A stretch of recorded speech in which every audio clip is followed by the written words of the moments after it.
Hey guys, welcome back to the channel. My name is Xuan Kai and I'm a day trader from Singapore. So if you guys watched my previous video, you'll know that I recently started on a new $4,000 scalping challenge, and if you want to know more about the exact strategy, don't forget to check out that video. So if you want to watch more trading or investing videos, or you want to watch me day trade live on YouTube on Fridays, don't forget to subscribe to the channel. And lastly, if you guys enjoy these live trades, don't forget to like the video and let me know what you guys think about it in the comment section. If you guys have any ways you think that I can improve or things that I'm not doing well enough, you can actually tell me in the comment section. I really appreciate it, and I also take into account and I will use it to improve my trading, hopefully. Yeah, so now let's talk about the overall market for today. So for today, it was the 17th of May 2021. So if you can see from the overall market from Nasdaq, you can see that it's actually downtrending on the 5-minute time frame here, and I've marked out the pre-market highs, the pre-market lows. So the areas we'll be looking out for will be the 13,448 and 13,300 for the pre-market lows and highs. For SPY as well, you can see there's also trending down, trending lower in the pre-market session. Levels we want to watch is the 417.45 and 414.45. These are the two important levels. So if you know about the market, why the market is going down today, it was more of the inflation fears that stemmed from last week. And the previous week, the market was concerned about inflation data, labor shortages, and higher commodity prices that raised concerns that the Feds will have to pull back on their easy money policies sooner than expected. So all these fears put in actually made people sort of sell off, people selling their stocks so that the market will actually go down. Yeah, so there's actually a reason for this sell off. So then some economic events that we will worry about is maybe around 8:30 and the 10 a.m. These two timings will be what we'll be watching for any change of direction or any new news that are coming up. And then lastly, we're going to look at Tesla. Tesla, same thing as well, is also downtrending on the 5-minute time frame. It actually gapped down and then it downtrended further. Yeah, so some levels we're going to watch is this, of course, this gap level. So the gap acts as a resistance if we go towards the upside. So 589.76 and the 598 region will be the gap levels, and pre-market highs 592.99, about 593 lah, and 575.5. These are two possible levels that we'll be watching for Tesla. So was there any news that come out on Tesla? It was that there was actually a lot of stuff going on Twitter where Elon tweeted about Bitcoin. It caused Bitcoin to dump because Tesla is no longer accepting Bitcoin as payment, and also how environmentally bad Bitcoin mining is. He also gave off the impression that Bitcoin was bad and Tesla was going to dump Bitcoin, but later clarified that Tesla was not selling any Bitcoin, even though it didn't really like how much energy that Bitcoin mining was using. So overall, I guess a bit of a negative catalyst that Tesla has brought with it for the day, and also the market was also trending down, so that's why Tesla was being brought down together as well. So then now let's get into the live trades. So this was when the market just opened, and I thought it was actually a very interesting area that we could watch for. What I wanted to see was that Tesla actually pushed up first, and then it got rejected around the 580 level, and then later it pushed down to sort of break the pre-market low. So it's like an opening range break. And where I would trade it is probably enter at the break of the 575.5, and then possibly take my profits around the break of 574. Either 574 or 575, around there. So this would have been a very nice trade, but because I'm still quite inexperienced with trading at the open, I didn't really want to push my luck, and I just wanted to watch and see how this goes. This would have been quite a nice trade actually. Yeah, probably about perhaps maybe a $40 to $50 trade if I entered on one contract. But you can see that it actually bounces very quickly at the open. Direction is unclear, so it's a bit riskier. It's riskier to trade during the market open. So then moving on to the very first trade that I took, that will be around here. So as you can see from here, Tesla actually pushed up after it broke the pre-market lows. There it actually supported and then it pushed up higher, and then it pushed up all the way to around the 584 region, and then you can see the line that I drew, and then it pulled back. So now it's attempting to break the 584 region. So there is where I entered. So I usually enter around 30 cents before the 584 region, so I enter around the 583.7. So over here I quickly exited the trade. right? It's really quick. Entered at 583.7 and then I exited very quickly because it pulled back on me, as you can see. Yeah, very quick trade for this one. Nothing much I can do about it. Glad that I entered on time and I exited on time. I exited the moment I saw that it didn't hold the 583 level. That was my stop loss. So let's go on to the next trade. That was really quick actually. So same thing, after it faked me out, it was actually a fake breakout over there. You can see the 584 level. So now it's attempting to break the 584 level again. Looking at the ask, 583.5. That's where I entered, 583.7. Holding the 584s are breaking, nice. 584 broke. And now I move my stop loss up to 584 break even. And now it broke 585. Waiting to see if we can break the 586 level. Hesitating quite a bit. Couldn't break the 586 level, and then I exited here and I locked in some profit. So not too bad actually. The plan was actually to enter at 584 and then exit at the break of 585, but since I got a bigger move than I expected, I was actually waiting to get the break of 586 instead. But as you can see, there was some hesitation, so I exited the trade and locked in some profit. So overall, not that bad. And then the next one would be over here. You can see Tesla pushed up again, hit the highs of 588.5 for the day, pulled back a little bit. This is how I like to see it, the bull flag. So I want to see a bit of consolidation. 588.5 will be where I want to enter. So looking at the ask and the tape, very nice. 587, approaching 587.5. Remember my entry 588.5, this is where I entered. Anticipating for the break of the high of day. Nice, it hit 589, broke 589. I moved my stop loss up to 588.5. And then now we're just watching 589.5. Can it break? Nope, it's pulling back a little bit. Holding, 589 is holding, oh, and then it couldn't hold the 588.5 area. Now we're at 588.5 area, can it hold?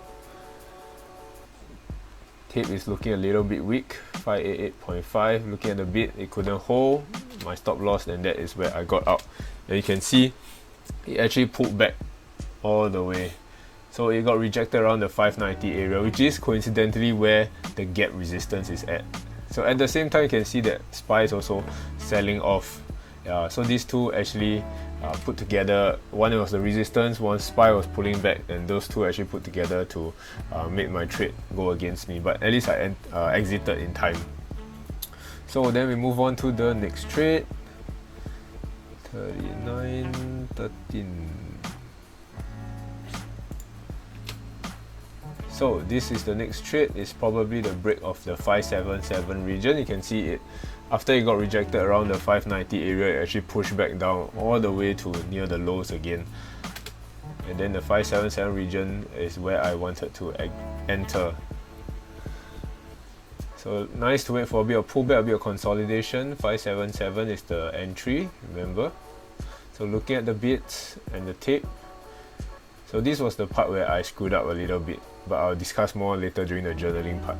So 577, this is where I should have entered already, but I was still a bit slow trying to pick up the premiums. 577 is the entry, and I decided, oh, it's still around the entry area. And I thought I should enter around this area, around the 577.3 area for the break of 577. So I entered here, nice. 577, can it break? Still holding very strongly.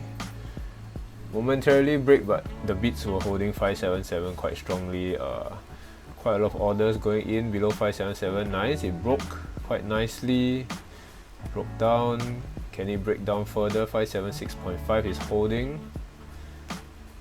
Nice, it's holding a little bit. 576.7 now. 577, we're back to looking at 577 again. So the bids are, the buyers are really stepping in at this area, and then now it's at the 578 area and it's holding. Tape coming through above 578. I exited the trade really quickly. Yeah, so that was another losing trade on this side.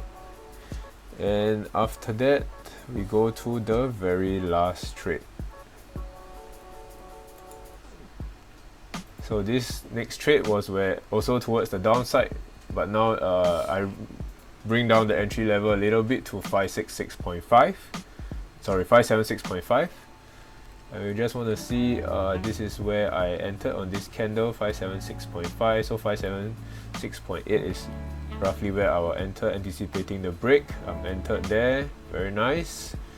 Push down a little bit, 576.5 is holding. A lot of orders coming through above the 576.5. Stop loss is 577.5, $1 above. So I see a lot of orders coming on the tape for 577. So right now, yep, above 577. Looking at the bids, looking at the tape, all above 577. I see some orders at 576.6. And now 577 seems to be holding a little bit. Holding a little bit. I see 577.5 on the tape, but the bids haven't stepped up yet. Still holding 577, doesn't look too good, and it pushed up 577.3. Can it hold 577? I see some 577.5s. Generally all the orders on the tip you see above 577, so this doesn't look too good for me. I'm preparing to cut my loss here. Moment I see the bids holding, oh, and then it pushed all the way up to 578. I didn't even have a chance to exit my trade at 577.5, so this was where I exited the trade for a bigger loss than expected. Yeah, so overall for the day, as you can see from the P&L here, $10 in the green, minus 26, minus 32. All these are with commissions total, so a total of minus $48. Not too good for the first day of the scalping challenge, but nevertheless it's still a good learning experience and a good start to the challenge. So then now we have to go to the journaling part. So for the journaling part, we can see that the very first trade I took, the interesting part was the opening range breakdown, right? Remember the opening range breakdown, and then it pushed up again, do a bit of pullback, and then the first trade I took was the break of 584, and it faked me out. And of course for this one, I think the entry was good. I exited the moment I saw that 583 was not holding and the tape was printing below 583. My new entry order also seems to be working alright, so allowed me to be filled at mid price. Yeah, so nothing too bad about this one. I lost $15 with commissions on this one. And then the very next trade I took was when I continued to pull back further, and then it broke the 584 again. Very strong momentum over here with strong buying. So for this one, I think the entry was good as well. I was also managing my stop loss quite well. My stop loss was moved to 584 when it reached the 584.8 area. And I was supposed to take profits when it broke the 585 area, but because I got such a quick move, I thought it was possible to break the 586 mark, but when it just couldn't break it, so that quickly I actually took profits and locked in profits quite quickly. So not too bad, give it some time, but still a very nice $1+ move in my favor. So with this, about risk reward of about 2. The first trade I lost 15, second trade was about $29, so somewhere around there, risk reward of 2 if I actually get a good move in my favor. So the very next trade we see, Tesla pushed up higher to around the 588.5, pulled back, and then attempted to break the highs again, which is also where the gap resistance is at, and at the same time SPY was also selling off. So for this one, I think it was really a break-even trade, and it was just minus $1 after commission, so there's nothing much about this. This area was actually quite interesting. Tesla was making new highs, and but SPY was actually selling off. So I was expecting that it might break very nicely above the gap resistance, but then I didn't notice that SPY was actually making a lower low. So maybe that's my bet on the day, but not too bad. Still quite an okay trade to take. Entry was good. Stop loss was also moved to 588.5 when the price moved to 589.2. So I moved my stop loss up, which is why I exited the moment 588.5 did not hold, and orders on the tip were showing below 588.5. So overall, still okay. The break-even trade. Yep. So this trade was where I really screwed up for this trade, for the break of 577 towards the downside. For this trade, I lost $32 with commissions. So for this trade, I was unprepared for the trade. I forgot to change the premiums. Previously, I was trading towards the upside. Now I had to change the premiums to a put, and I was still stuck with a call. So I was a little bit slow with that, and I struggled to change the premiums. So because of that, I actually chose a wrong premium price. The option premium that I chose didn't have a very good liquidity, so I actually suffered more on the pullback, which is why you see that this loss is actually a little bit bigger. So the reason why I think that what I could do better for this trade was that definitely the choosing of the premiums, and the next time I'm a little bit slow with all these things, I'm just going to let this trade go past me and I choose my premiums better, and then I'll go for the next trade instead. Yeah, so nothing too crazy about this trade. It was really just it didn't work out in my favor for this trade.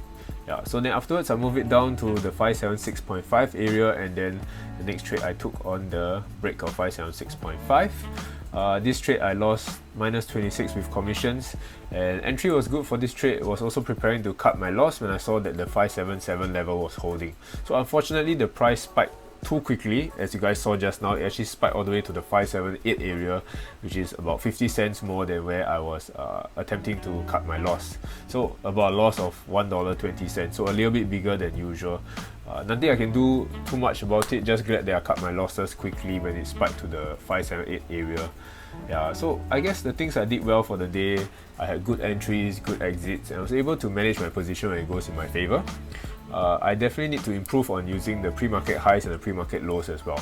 So what I was going to change for the day itself was that the best trades are when the lower day or the higher day coincides with the break of pre-market highs and lows. So those trades usually will break the lower day and higher day, and then break the pre-market highs and lows. So for those trades, I like to trade them. I like to anticipate the break and enter a bit earlier. But once they have been broken at least one time, I will not anticipate the break anymore, and if I want to take the trade, it will only be at the exact break of the pre-market highs or the lows.